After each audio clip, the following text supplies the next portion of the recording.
Assalamualaikum teman-teman, apa kabarnya hari ini? Alhamdulillah, Masya Allah ya, Alhamdulillah kita masih diberikan kesehatan, kemudian keluarga kita juga sehat, Alhamdulillah. Dengan begitu kita harus banyak-banyak bersyukur dengan cara selalu memperbaiki ibadah kita. Dan semoga saudara-saudara kita di luar sana, teman-teman kita semuanya, semua yang ada di muka bumi ini yang sedang sakit Allah sembuhkan. Kemudian wabah corona segera pergi dari muka bumi ini. Nah, teman-teman, tentu teman-teman sudah lihat ya di video ini, di gambar ini sudah Ustazah berikan tulisan di sini bahwa hari ini kita akan mempelajari atau kita mau membaca dongeng si kancil dan kura-kura. Iya, si kancil dan kura-kura. Nah, teman-teman, tentu teman-teman sudah tahu ya, dongeng itu sesuatu yang bukan benar-benar terjadi. Jadi, dongeng itu adalah cerita buatan manusia. Iya, jadi tidak benar-benar terjadi. Iya, itu merupakan dongeng khayalan ya. Nah, dongeng itu dibuat untuk kita sebagai yang membaca bisa mengambil hikmah dan pelajaran-pelajaran yang ada dalam dongeng tersebut gitu. Adapun kalau ada pelajaran-pelajaran atau watak atau karakter yang tidak baik, maka kita nggak boleh ngambil teman-teman. Kita tidak boleh tiru watak yang tidak baik itu. Nah, kita mulai ya teman-teman ya. Kita membaca basmalah bersama-sama. Bismillahirrahmanirrahim. Kita mulai membaca dongengnya. Si kancil dan kura-kura telah lama bersahabat. Pada suatu hari mereka pergi menangkap ikan di suatu danau. Di tengah perjalanan, mereka bertemu dengan kijang yang ingin ikut serta. Kemudian mereka bertiga pun meneruskan perjalanan. Sampailah mereka di sebuah bukit. Mereka bertiga bertemu dengan rusa yang ingin ikut juga. Akhirnya rusa pun masuk dalam rombongan. Ada kijang, ada rusa, ada kancil dan kura-kura.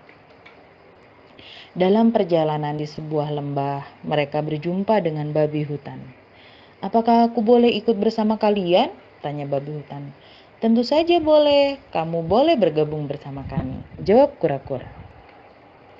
Setiba di bukit yang berikutnya, bergabung pula badak, banteng, beruang, kerbau, dan gajah. Mereka berbaris berjalan beriringan mengikuti si kancil. Banyak banget ya rombongan kancil. Mereka berbaris berjalan beriringan mengikuti si kancil.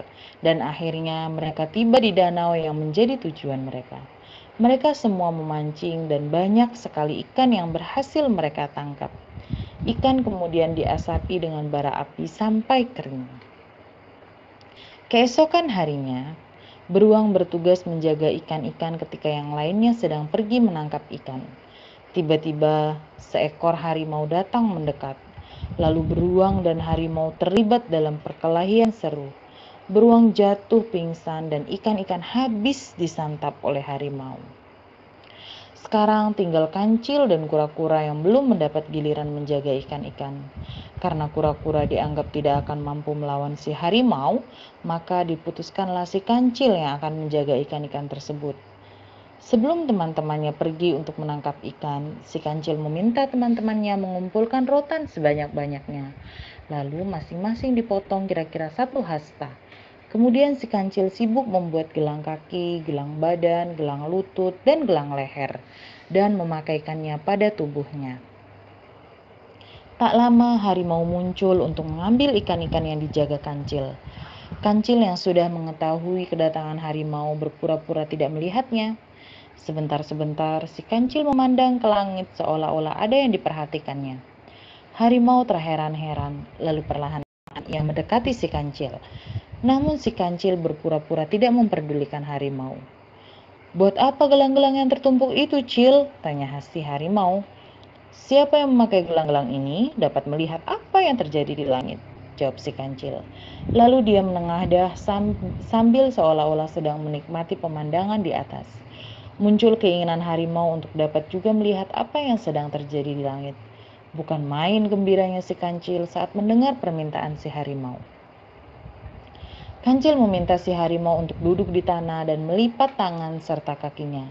Lalu dilingkarinya kedua tangan, kaki, dan leher si harimau dengan gelang-gelang rotan sebanyak-banyaknya, hingga si harimau tidak dapat bergerak lagi.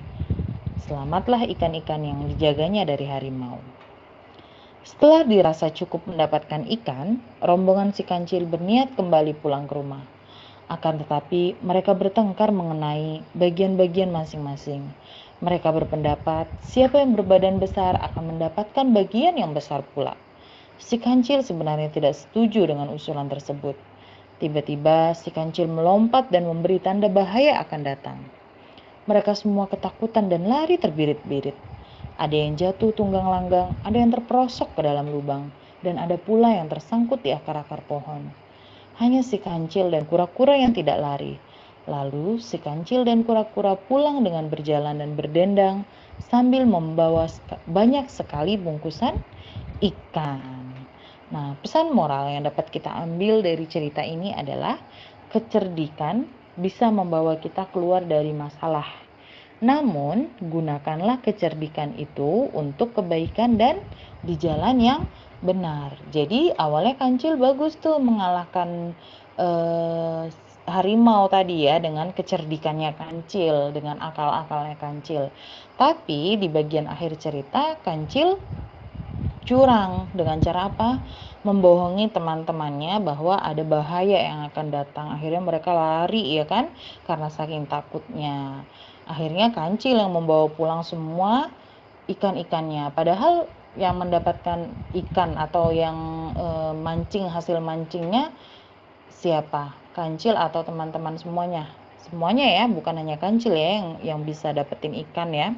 Nah, harusnya dibagi rata gitu. Jadi, kita harus menggunakan kecerdikan untuk kebaikan dan di jalan yang benar. Gitu ya, teman-teman ya.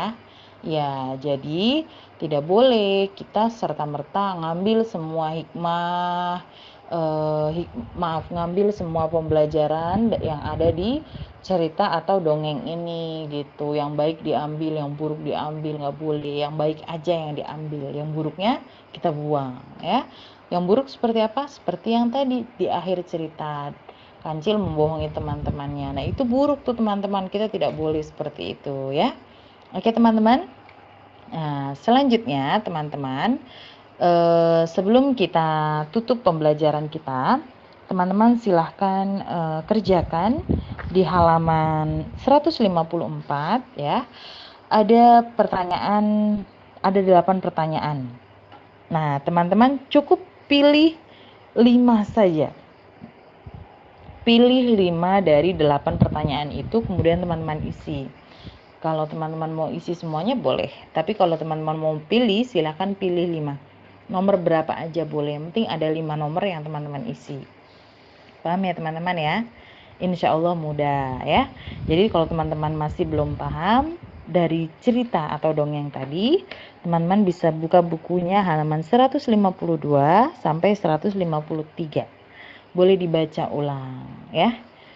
Oke teman-teman, selamat mengerjakan ya teman-teman ya. Terima kasih atas semua yang teman-teman lakukan di rumah, telah menjaga kesehatan, telah bersabar. Semoga Allah balas teman-teman dengan pahala yang berlipat ganda. Salam sayang penuh cinta. Wassalamualaikum warahmatullahi wabarakatuh.